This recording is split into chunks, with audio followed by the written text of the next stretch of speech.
YS Rajasekhar Reddy సేవలు మరువలేనిది. Narayankhed MLA doctor పట్ల Sanjeeva Reddy YS Rajasekhar Reddy 15వ వర్ధంతి కార్యక్రమంలో పాల్గొన్న డాక్టర్ పట్లోళ్ల సంజీవరెడ్డి శాసనసభ్యులు గారు, నారాయణఖేడ్ మరియు పట్లోళ్ల చంద్రశేఖర్ రెడ్డి డిసిసి ప్రధాన కార్యదర్శి గారు మరియు పట్లోళ్ల సుధాకర్ రెడ్డి జిల్లా కాంగ్రెస్ నాయకులు.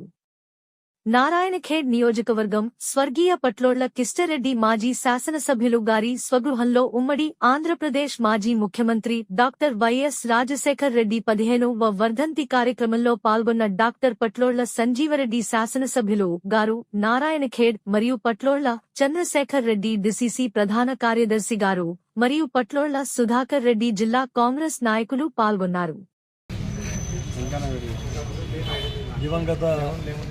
ముఖ్యమంత్రి వైఎస్ రాజశేఖర రెడ్డి గారి వర్ధంతి సందర్భంగా ఇక్కడికి వచ్చినటువంటి అందరి కాంగ్రెస్ కార్యకర్తలకు, అభిమానులకు, రాజశేఖర రెడ్డి గారి అభిమానులకు అందరికీ కూడా నా యొక్క నమస్కారం.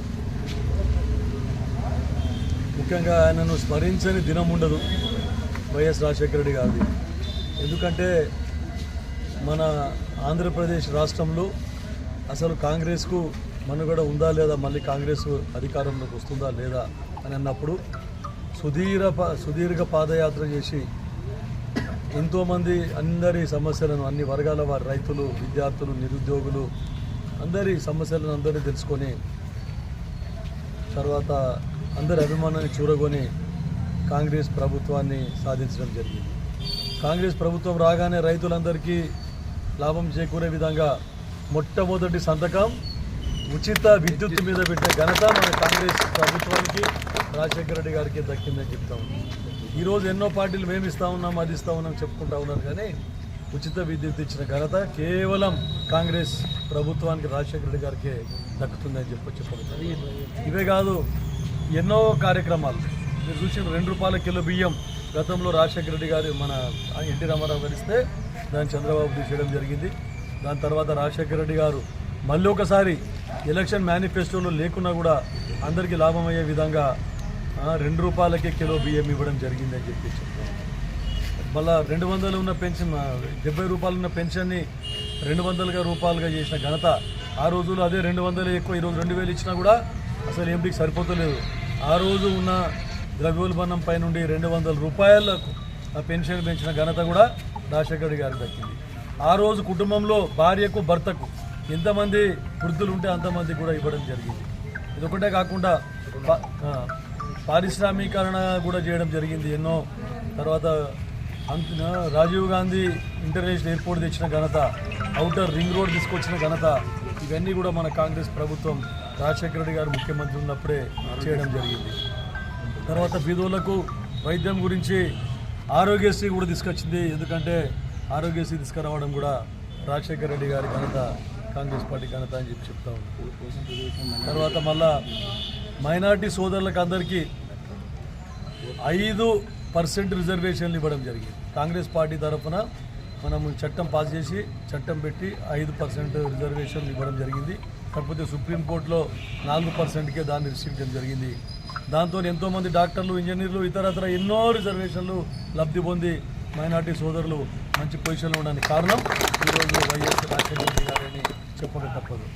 ఇక ఎన్నో ఈరోజు రేపు ఎన్నో కళ్ళబొల్లి మాటలు చెప్పి ఎన్నో ప్రభుత్వాలు గతంలో గత 10 సంవత్సరాల్లో సోనియా గాంధీ గారు మన మిగులు బడ్జెట్ రాష్ట్రంగా తెలంగాణ రాష్ట్రాన్ని సపరేట్ రాష్ట్రంగా ఏర్పాటు చేస్తే 10 సంవత్సరాలు పరిపాలించి 20 సంవత్సరాలు వెనక్కి నెట్టేసి 7.5 లక్షల కోట్ల అప్పుగా చేసిన గత ప్రభుత్వాలు ఇచ్చిన హామీలు ఒక్కటి కూడా నిలబెట్టుకోలేదు. రాజశేఖర రెడ్డి గారు ముఖ్యమంత్రిగా ఉన్నప్పుడు, మన్మోహన్ సింగ్ గారు ప్రధానమంత్రిగా ఉన్నప్పుడు రైతులకు మేనిఫెస్టోలో పెట్టని, ఎక్కడ కూడా హామీ ఇవ్వకున్నా కూడా రైతులు కష్టపడుతున్నారని ₹1,00,000 మాఫీ చేసిన ఘనత కాంగ్రెస్ ప్రభుత్వాలని వైఎస్ రాజశేఖర రెడ్డి గారు చెప్తూ, ఈరోజు ఇంకా చెప్తూ పోతే చాలా చాలా అన్ని విధాల సంక్షేమ పథకాలు తీసుకొచ్చింది రాజశేఖర రెడ్డి గారు. కాబట్టి ఆయన ఎప్పుడు కూడా దురదృష్టవశాత్తు మనకు ఆయనను భగవంతుడు తొందరగా తీసుకుపోవడం జరిగింది రచ్చబండ కార్యక్రమం వెళ్ళేటప్పుడు. లేదంటే ఈరోజు మన రాష్ట్ర పరిస్థితి ఇంకా చాలా బాగుంటుంది. మరి కొంతమంది అంటారు, ఆయనకు తెలంగాణకు ఆయనకు వ్యతిరేకం ఉండే, అది కాదు. ఆయన ప్రతిపక్ష నాయకుడు ఉన్నప్పుడు కాంగ్రెస్ ఎమ్మెల్యేలు అందరినీ 34 మంది కాంగ్రెస్ ఎమ్మెల్యేలను వాళ్ళందరినీ ఢిల్లీకి పంపించి ఆయన తెలంగాణ రాష్ట్రానికి తెలంగాణ ప్రజల మనోభావాలు గుర్తించి తెలంగాణ రాష్ట్రానికి ఇండైరెక్ట్గా మద్దతు పలికిన ఘనత కూడా రాజశేఖర రెడ్డి గారిది అని చెప్పేసి చెప్తాము. అలాంటి నాయకుడిని ఈరోజు స్మరించుకుంటూ ఇంకా ఈ మన పార్టీని ఇంకో ముందుకు తీసుకుపోయే విధంగా ఈరోజు మన నాయకుడు ముఖ్యమంత్రి రేవంత్ రెడ్డి గారు కూడా చాలా కష్టపడతారు. వారి ఏదైతే గతంలో ఇచ్చిన హామీలు నిలబెట్టుకోలేక గత పార్టీలన్నీ అప్పులు చేసినా కూడా అప్పులు తీర్చుకుంటూ ప్రజలకు అన్ని ఇచ్చిన వాగ్దానాలన్నీ 6 గ్యారెంటీలు కానీ రుణమాఫీ కానీ అన్ని నెరవేర్చుకుంటూ ఈ పార్టీని ముందుకు తీసుకుపోతా ఉన్నారు మన కాంగ్రెస్ పార్టీ, కాంగ్రెస్ ప్రభుత్వం అని చెప్తా ఉన్నాను. ఏది చేసినా కూడా రాజశేఖర రెడ్డి చేసినా ఎవరు చేసినా కూడా కాంగ్రెస్ ప్రభుత్వం చేసింది. ఈరోజు వారి వర్ధంతి సందర్భంగా మరొకసారి వారందరికీ వారి కుటుంబ సభ్యులకు అందరికీ కూడా భగవంతుడు ఆయురారోగ్య ఐశ్వర్యాలు మనశ్శాంతి ప్రసాదించాలే, రాజశేఖర రెడ్డి గారి ఆత్మకు కూడా శాంతి చేకూరాలని చెప్పేసి కోరుకుంటూ మీ అందరికీ ఇక్కడికి వచ్చినందుకు ఈరోజు వర్ధంతి సందర్భంగా వచ్చినందుకు మీకు అందరికీ కూడా ధన్యవాదాలు.